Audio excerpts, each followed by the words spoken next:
Hey guys, today I'm going to be reviewing one of the games that I recently played on one of my low elo accounts, and it's gonna be a little bit of a different style of video than to what I usually do. It's not gonna be scripted out. I'm mostly gonna be freestyling it basically, similar to how someone like Midbeast does it. I'm just gonna go over the gameplay and tell you what's happening, what's maybe happening in my mind, and yeah, just give you general tips if I can, of course. The reason I picked out this game in particular is because I completely 1v9, of course, but especially because this Kog'Maw, he actually started running it. Like he literally just went top after dying once, and still I was never really like scared to lose this game because I feel like with this kind of playstyle it's super consistent and you're just focusing on yourself. So as long as you are confident in your own ability against like players that are worse than you, right, then this kind of playstyle, I feel like I can win basically every game in this elo with it. And yeah, the rune setup for it is just full gold generation, right? It's first strike and then red tree with treasure hunter. People say treasure hunter is not that good anymore, but still, like on champions like Ekko, there's probably almost no other champ that is using gold as well as Ekko, so still it's his best rune. I mean, in mid, for example, I take Relentless Hunter as well, but in the jungle I still like taking Treasure Hunter because in the jungle I usually play with Blue Smite. I will also talk about that, and you don't need too much movement speed, right? It's enough. Before we get into the game review, I just want to quickly announce that I will be releasing an Ultimate Ekko Jungle Guide at 1000 subscribers. In that guide I will go over absolutely everything I know about Ekko Jungle, which is the reason why I'm currently trying out a lot of different builds and playstyles, so I can provide you with educated opinions on all of those. So if you want to see a guide like that and you aren't already subscribed, be sure to do so. Also, if you feel like you learned something from this video, leave a like. It really helps this video to reach other Ekko enjoyers. And with that, let's get into the review. Alright, so starting out, as you can see, I already said it, I'm buying Blue Smite, and the reason for that is really because I've said it before. If you watch some of my videos, you might have heard me say it, but it's because Blue Smite is the only smite that actually increases your clear speed naturally, because it gives you movement speed after you kill camp, and that's something that got buffed recently, right? Like farming got buffed, so having a higher clear speed is just more beneficial now. And also it just fits very well with Ekko's kit. He loves movement speed, he loves being able to just run around the map. So it's the one that really feels like it has the most impact, and it's definitely one that is most fun. Also, as you might have seen, I placed a W in here. I always do that. It just gives you free information. Your W, you can do it twice, and then you need to wait for it to be able to use it on the red buff.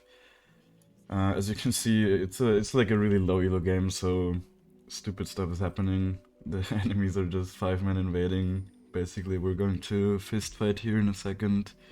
I'm not really gonna analyze this because it's just stupid gameplay. You can see this, the Shen is just running or flashing onto the Lee Sin for whatever reason.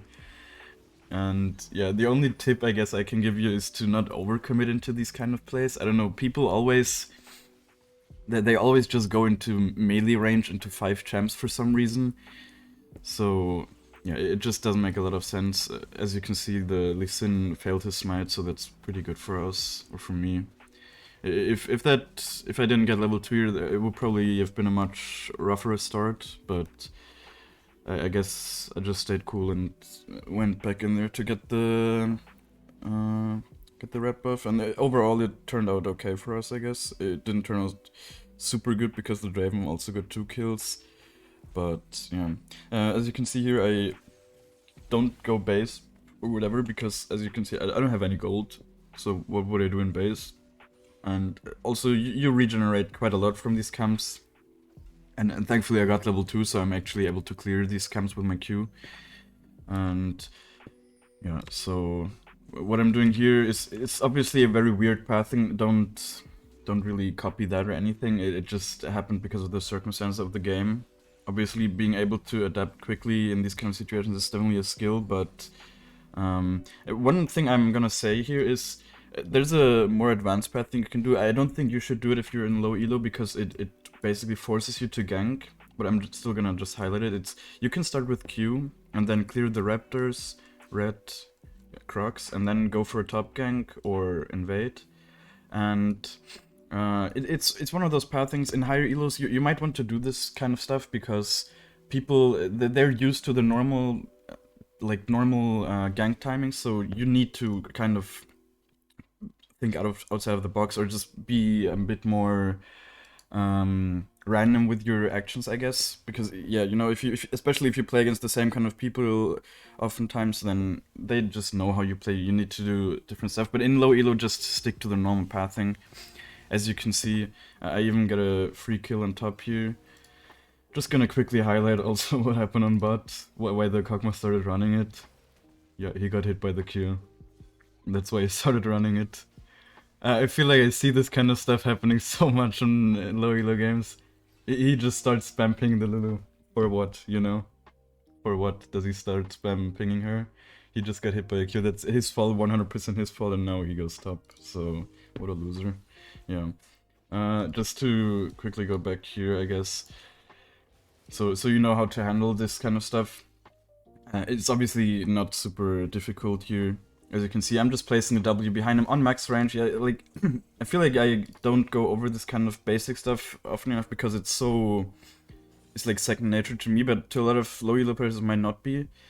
As you can see, right, I'm out of vision here from him, and I place the W. Yeah, that's super important. He doesn't see me placing the W. He has much less time to react now. He won't see it as early. And obviously, I mean, he can't really react. He doesn't have flash. He has nothing. And then as well, sorry for going back like 20 times, but just to get this kind of stuff out of the way. Of course, I also do the basic EQ combo here, where I jump on him and throw the Q while doing it. And then I also help the Shen out with pushing the wave, right? That's super important. That's something Ekko can do super well with his Q. As you can see, like with his Q and his passive procs, he's probably like the best champ at doing that early, at least, from any jungler. So always do that. I mean, it got nerfed, right? It did get nerfed, but still, now the Shen can just go base for free and doesn't have to stay on like low HP or whatever. And with champs that have mana, it might even be even more problematic. Sometimes they might not even have mana to push out the wave. So yeah, always help your laners, and obviously it also helps you. Right, I'm on vision here. I basically know it with the way Fizz moves. So yeah, now I'm going base. This is a really good base. If you have 1.2k, you can buy Dark Seal and Blasting Wand, and that's basically the optimal base you want. Yeah, see, I'm just waiting. Sometimes if you have like 1.1k, you should just go back, and you don't really have anywhere to go. You should probably just go base and buy it anyways and just go in debt. That's what you have Futures Market for. It's usually worth it, you know, because you're basically just investing the gold into your ability to clear faster and just your ability to fight better, get kills, and yeah, so that's why you should usually do it. As you can see, I start clearing on the Gromp here. If I was looking to gank bot here, which I'm obviously not since Kog'Maw is running down top, then I might have went over here to clear Wolves, Blue, Gromp, and then bot. Or just like clear from Wolves and then see if maybe a fight breaks out and then even drop these minions. Obviously, you can see also here the Draven kind of tried to dive and failed, and I thought maybe I would get the Braum if he doesn't recall right away, but sadly I don't. So yeah, I just go back, get the crab. This Lee Sin was also really clueless, of course, so like he didn't really do anything. He was always on the wrong side of the map, as you will also see in the later stages of the game. But if you play in low elo, right, like your enemy junglers, they will do this kind of stuff as well. So it's just on you to really abuse it, you know. And you will also see I will get a lot of free invades on him and that kind of stuff. Now the pathing is actually really good. I'm just able to path up. My camps are up.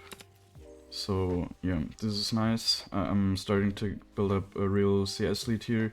Obviously, I don't want to gank top because the Shen actually went bot, because I think that was really good by him.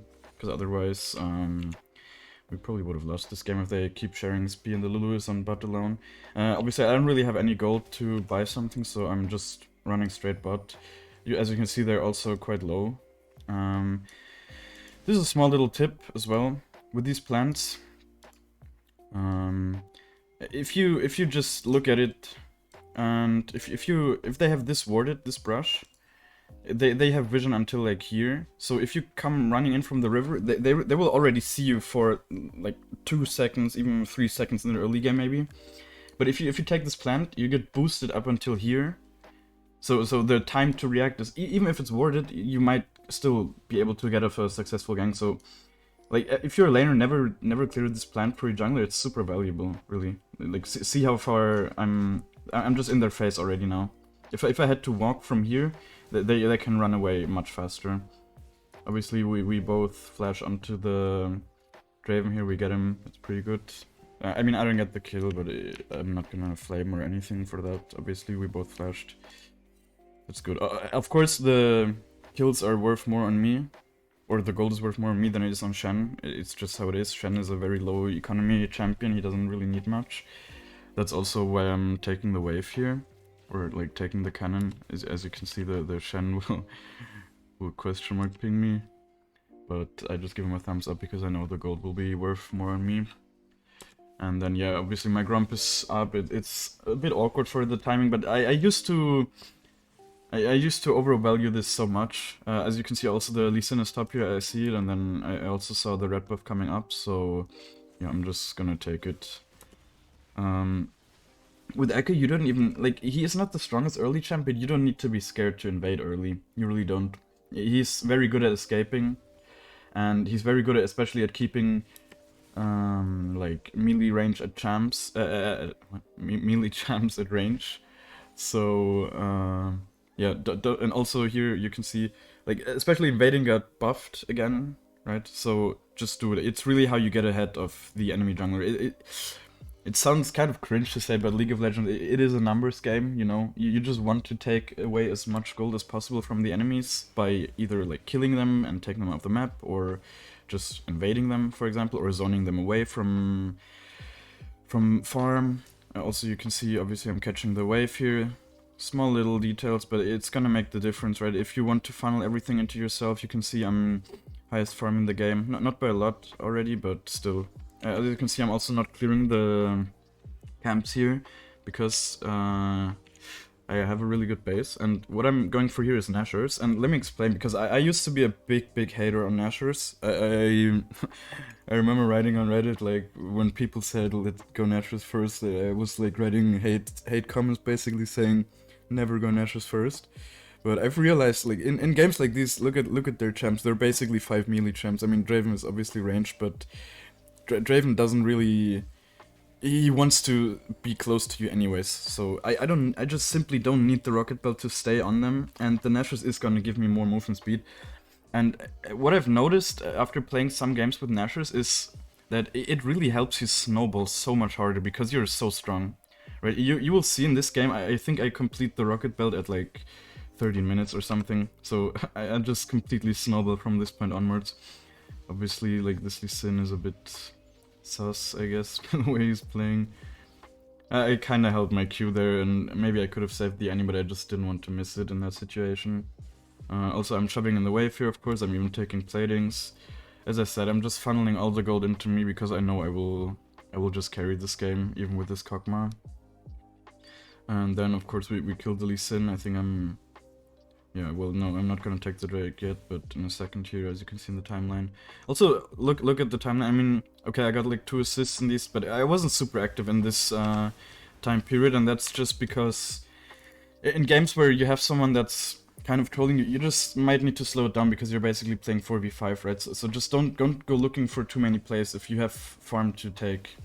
Right here, then Shen is just really good gank setup. So it actually is kind of good that he's on bot lane, and yeah, like nothing impressive here or anything. It's just basically collecting free kills.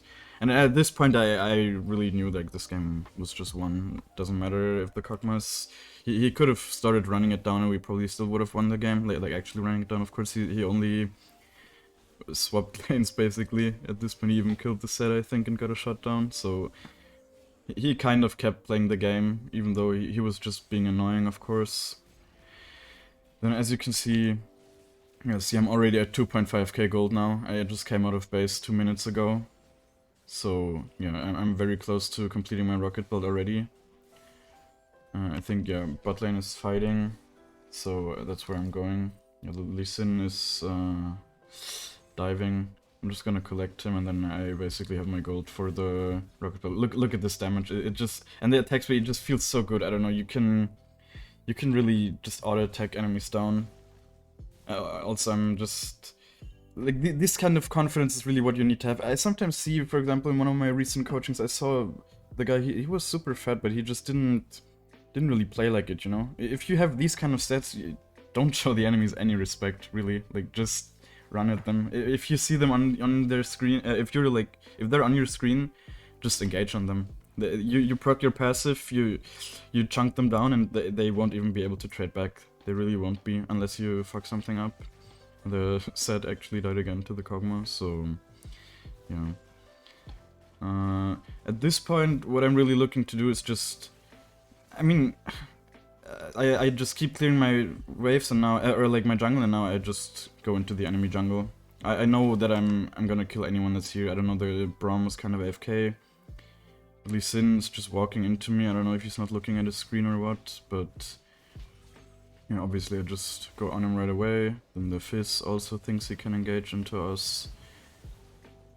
Yeah, and it's just over basically. As you can see, I have super good bases here.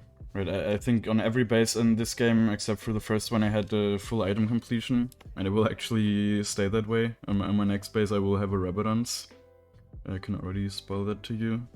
At like 20 minutes. If you look at my items, if you have these items, it's just, I don't know, nobody can do anything. I feel like I could win a challenger game with these items, because it's just, your champ is just so strong at this point. As you can see, I'm just auto-attacking them down.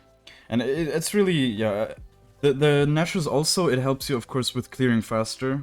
And that's obviously super beneficial. As you can see, I have 10 CS per minute. Of course, it's because I also took some waves, for sure. But still, as you can see, I'm just hunting for their bot lane. Their bot lane is like the only lane that's kind of in the game. The Draven has pretty decent farm, he has some kills, he has IE.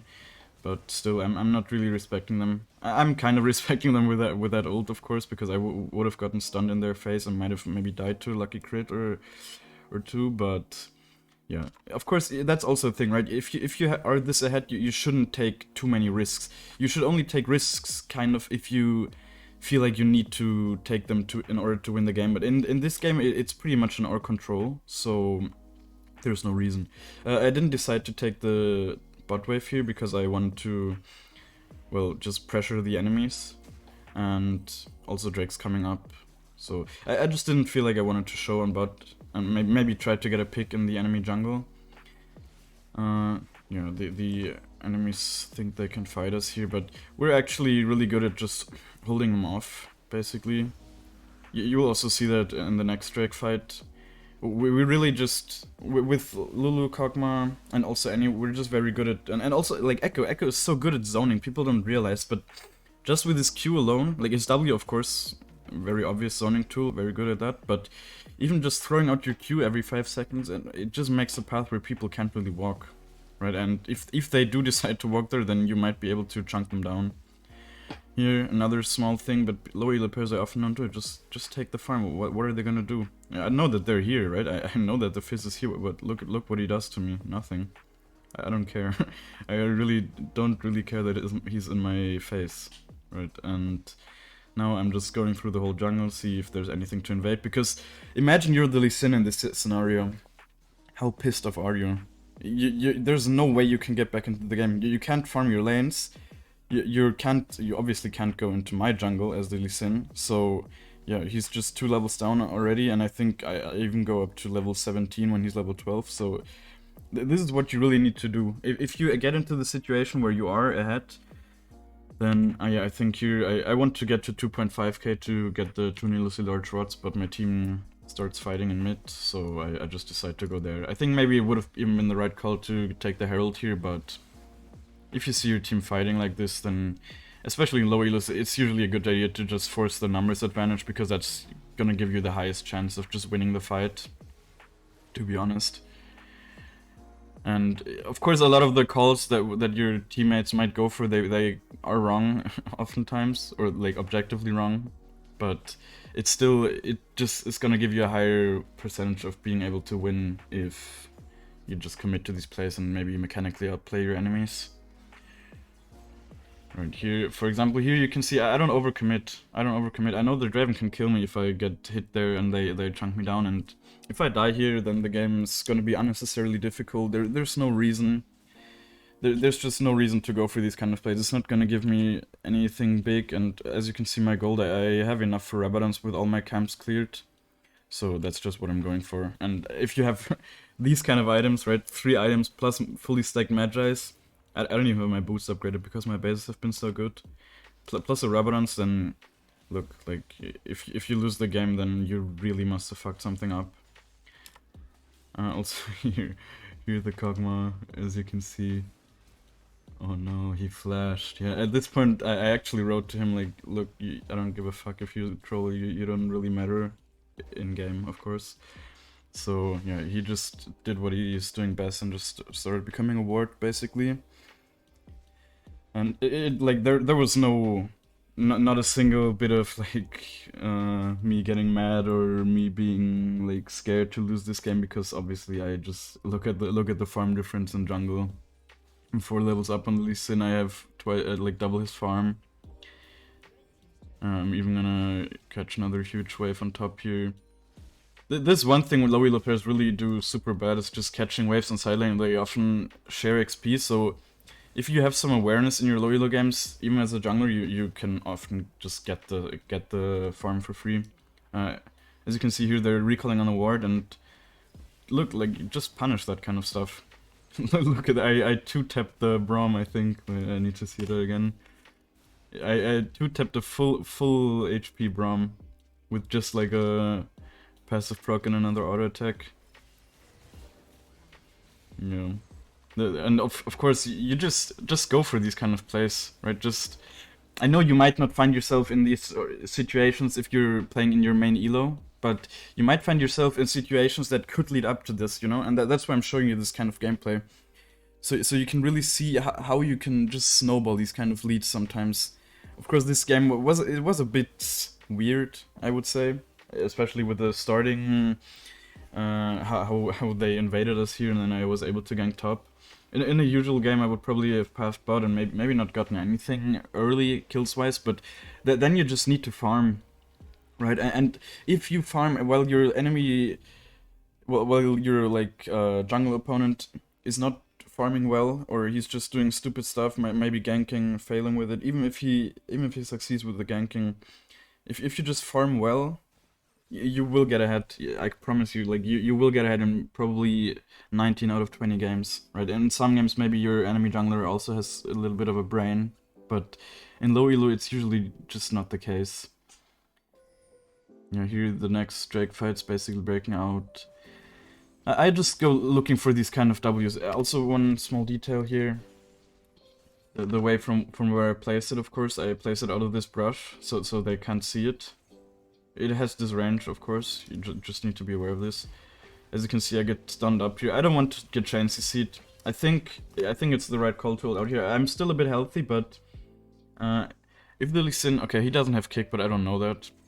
If the Lee Sin kicks me, and then I get chain CC'd into like the Fizz R, which also comes flying in a second here, then I could actually die, so I'm just not taking any risks. I don't really need my ult to play this game anymore because I'm just so fed. So what I'm just doing here is looking to see if I can maybe stun someone with the W. I can't, but as you can see, the NE does a really nice ult here, so yeah, I mean, we don't get anyone here, but they're just forced off, right? They're just too low. If my W is up again, right? I'm just basically, if you don't have your R, just always only fight with your W, right? And that's what you need to do in general. In general, you should only fight with your W, but especially with your R, just play really slow, stay at range, and then yeah, fight with your W. One small detail here, it's obviously not important because the Lee Sin would have died right away, but it's a small mechanic that I want to explain.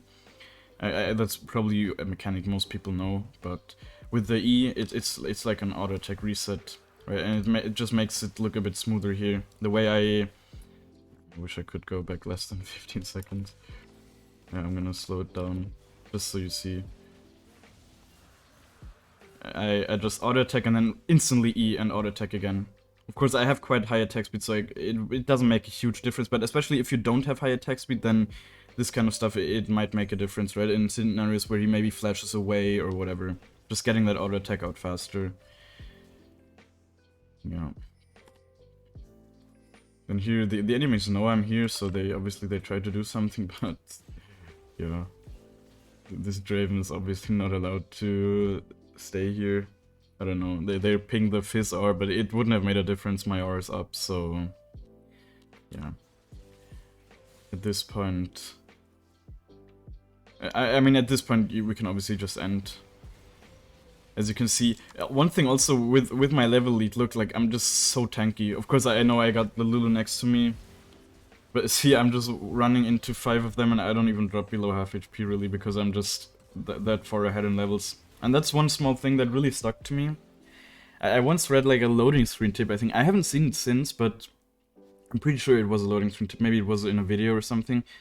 But it basically said that the stats you gain from levels are worth, like, I don't know how much, but they're worth a lot, right? And that really stuck to me. That's why I always value levels so much. And I think that's really true, right? Just the base stats you gain from levels, it really, it has such a huge impact. And that's why this kind of playstyle, it usually helps you get ahead in levels, even on your laners, right? Even on higher elo accounts, recently I played games where I was, like, level 16, while my mid laner was, like, level 13 or 12 even. So if you manage to snowball, you can really get ahead in levels in the jungle.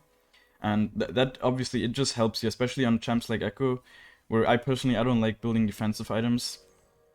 So yeah, it really just helps you make you a little bit tankier naturally and just be a complete menace. As you can see, like, in this game, yeah, and I think now they're just FF. So yeah, that's basically how you win a game, even when your ADC decides to troll. I hope you could learn something from this. It was a bit of a weird game. It wasn't really the average game where I just had good pathing all the time because I pathed well from the start to beginning, because it was a bit fucked up at the start, but I managed to get, like, these kind of kill participations and still have 10 CS per minute. And I hope you could learn something from this. I hope the tips that I gave you were useful. And yeah, so if you enjoyed it, leave a like. And also, if you are looking to learn more, I will, as I said in the beginning, I will review more games. So stay tuned for that. And yeah, have a nice day.